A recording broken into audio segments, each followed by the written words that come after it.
Saludos amigos y amigas y aquellos especialmente que están suscritos a nuestro canal, e invito a todos aquellos que no a que lo hagan. Es algo que nos favorece, nos permite continuar y además márquele like, el dedito, y además marque la campana para que le lleguen todas nuestras notificaciones y todos los videos nuevos que estamos subiendo semanalmente. Agradecemos su apoyo, su solidaridad. Hoy continuamos con la situación del agua en México. Algo que ya raya en los periódicos y en los medios de comunicación de que existe una crisis, una incapacidad para surtir agua potable a toda la población.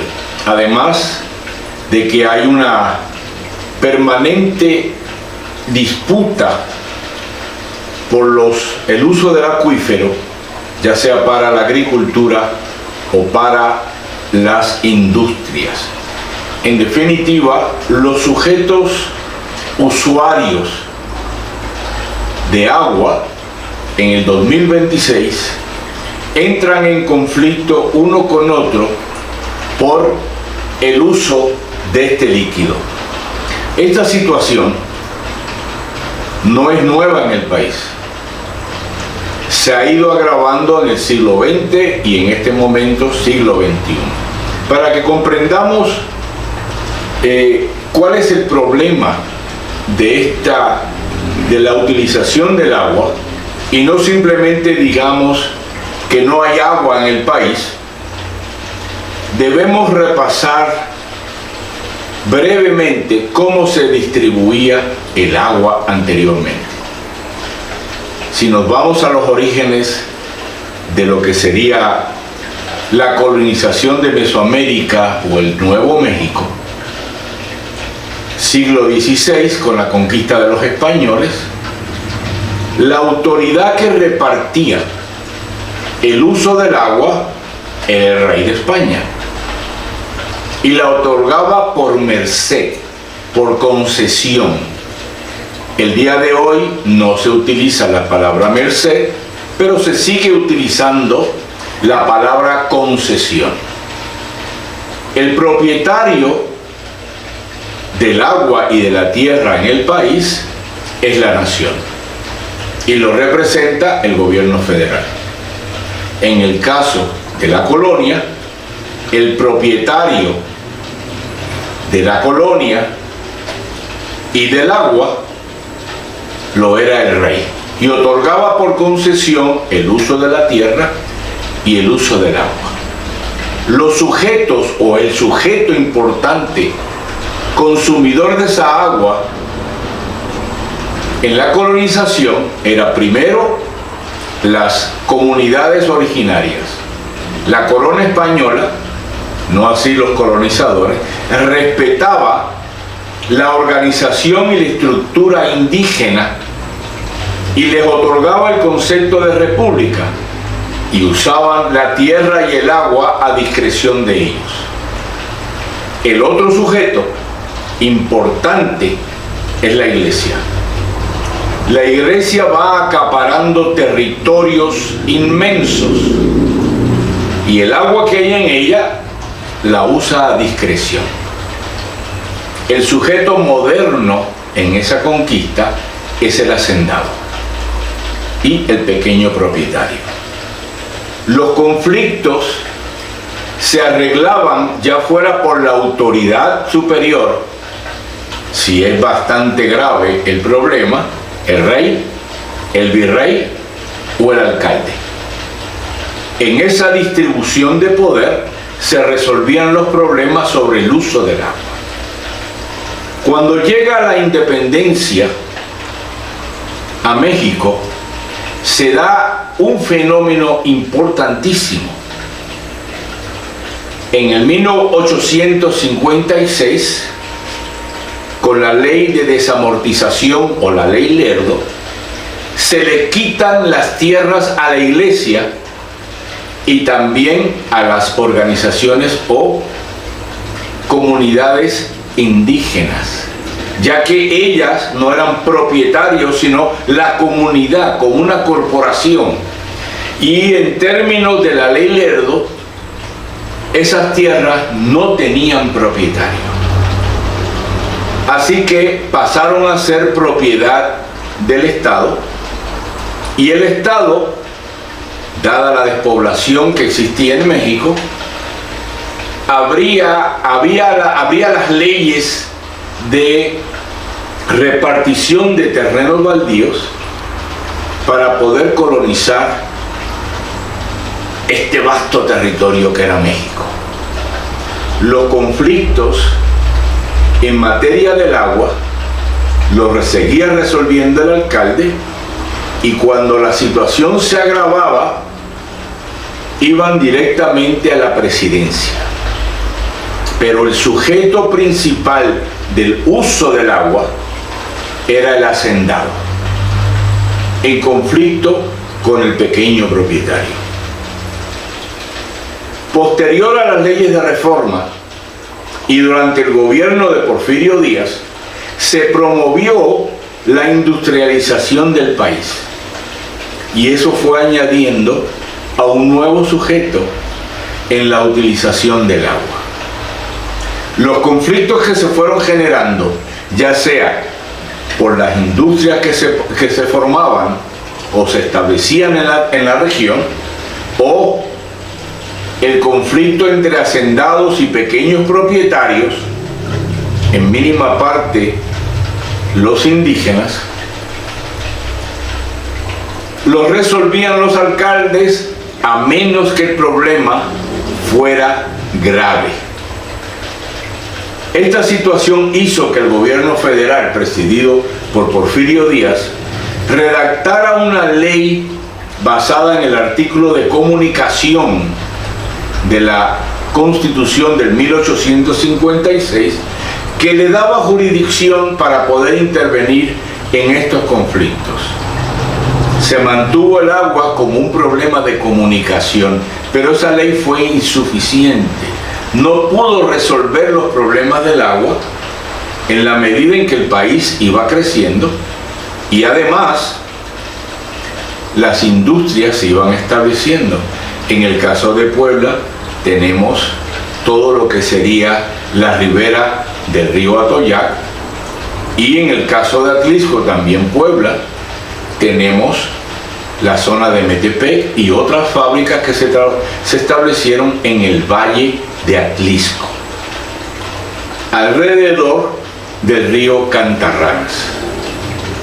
Esta situación hizo que la presidencia interviniera directamente para establecer los linderos y las cantidades de agua que se le iba a otorgar a cada quien. Pero seguimos nuevamente entre hacendados y pequeños propietarios. No existía el ejido como lo conocemos hoy. Aún así, la situación entre sujetos usuarios del agua siguió agravándose, al grado que le obligó a la presidencia a redactar la primera ley de aguas nacionales en el 1910. Su reglamento se estableció, se redactó en el 1911, inmediatamente pasado el año.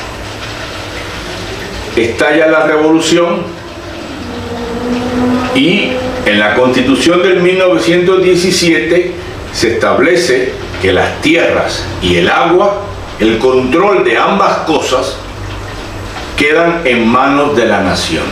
Esto es fundamental porque en México no podemos comprender lo que es el uso del agua si no unimos el concepto de tenencia de la tierra.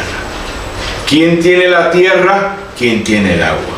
Y en muchas condiciones y en muchas circunstancias se decidía de esa manera. El que tenía la tierra por el cual pasaba el agua también tenía el derecho a usar esa agua.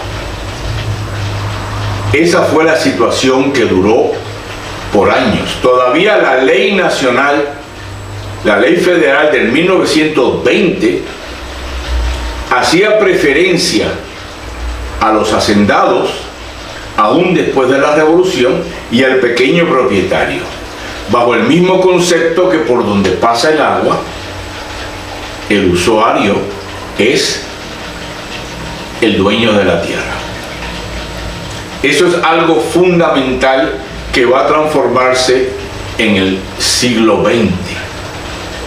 A partir del 1929, ya Elías Calles empezaba a reforzar la distribución de tierras y aparecían nuevos sujetos, usuarios del agua. Se promovió el sistema de riego, lo cual marcó cuál sería el proyecto de desarrollo nacional fundamental, el cual sería la agricultura. Por consiguiente, los poseedores de la tierra nuevamente serían los usuarios del agua, pero en esta ocasión dentro de un proyecto nacional de desarrollo agrícola. Y es en el 1936 donde se refuerza el concepto de ejido y donde la ley de aguas nacionales, y quiero repetir el término aguas nacionales, aunque en esos momentos tendría otro nombre, pero funge igual que lo que tenemos hoy como aguas nacionales.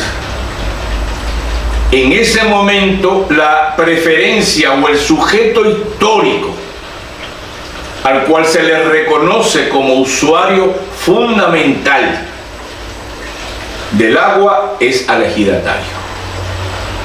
Así que la distribución de agua ya se va a dar de manera diferente.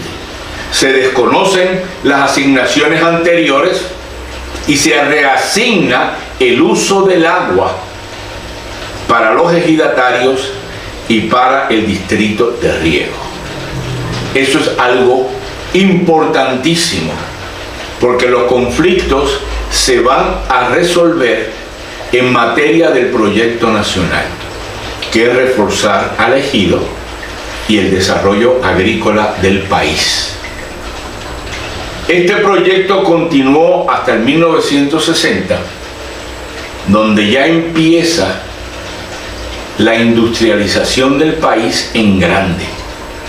Si usted toma la década del 1960, en todo el siglo XX, no hay ninguna década que haya tenido el desarrollo industrial que tuvo en 1960. Pero con la industrialización también vino un nuevo sujeto, que es el urbano, el residente urbano. Ese elemento es nuevo. La gente migra del campo a la ciudad y se pone a trabajar en las fábricas. Eso hace que haya una explosión demográfica en todo el estado, en todo el país. Tan es así que el agua entra en discusión y en peleas por su uso entre cuánta agua iba a tener la ciudad, cuánto los distritos de riego y cuánto las fábricas. Aparece un nuevo sujeto, y con la tecnología que vino acompañada de la explotación petrolera, los usuarios de agua abrieron por su cuenta pozos para extraer el agua subterránea, a tal grado que donde no se tenía el conocimiento de hasta dónde se podía perforar,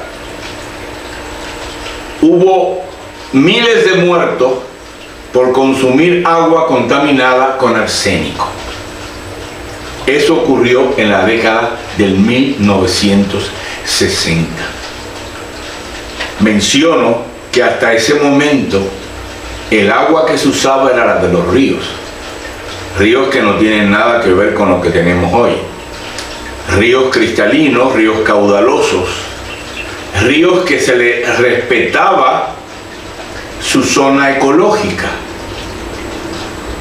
donde había la trampa para extraer agua era en los canales, en las cajas de agua que dividían los surcos, y ahí era donde entraba el conflicto. Me están quitando el agua que se me concesionó. Ahora, esta situación en el 2000 ya llega a un límite y se hacen leyes para pagar impuestos sobre el uso del agua, leyes para concesionar el agua con títulos de propiedad y para reglamentar lo que sería el panorama ecológico. Es desde el 1980 al 2000 donde se construye el cuerpo legal para administrar el agua de la nación. Hoy, 2025, seguimos con ese cuerpo legal, pero con un problema que no tenían antes de la revolución. La población, en el 1910 era de 15 millones de habitantes y la población en el 2020 era de 126 millones de personas. El número de usuarios, el sujeto usuario de agua, se multiplica exponencialmente. El agua no, los demandantes de agua sí. Las fábricas también aumentan y el terreno agrícola disminuye. Aún así, la zona agrícola son miles de hectáreas, millones de hectáreas. Así que hay una sobredemanda del agua pública, del agua al cual tienen derecho los usuarios residentes, los individuales, como de las corporativas, como los agrícolas. Esto no habla de la contaminación que se está generando, pero sí nos pone en un problema, y es que el gobierno no tiene una política urbana de crecimiento. En el estado de Puebla lo que vemos es que, o mejor dicho, en la ciudad capital del estado de Puebla, la ciudad de Puebla, lo que se observa es que la Comisión del Agua, la Comisión Nacional del Agua, le quita el agua a algunos municipios para llevarla a la ciudad, porque la ciudad sigue creciendo de manera en la que no se le pueden otorgar los servicios que requieren. Obviamente la línea parte por el más débil y son las organizaciones, son los grupos comunitarios y el sector más pobre el que carece de agua. Nos enfrentamos a la necesidad de poseer una planeación urbana para repartir justamente, y cuando digo justamente me refiero equitativamente y de forma imparcial, el agua a la cual tenemos todos derecho por nuestra Constitución. Este es un proceso en el cual estamos viviendo y que requiere una intervención científica, técnica y política, sin preferencias para grupos. Esté usted pendiente. Muchas gracias.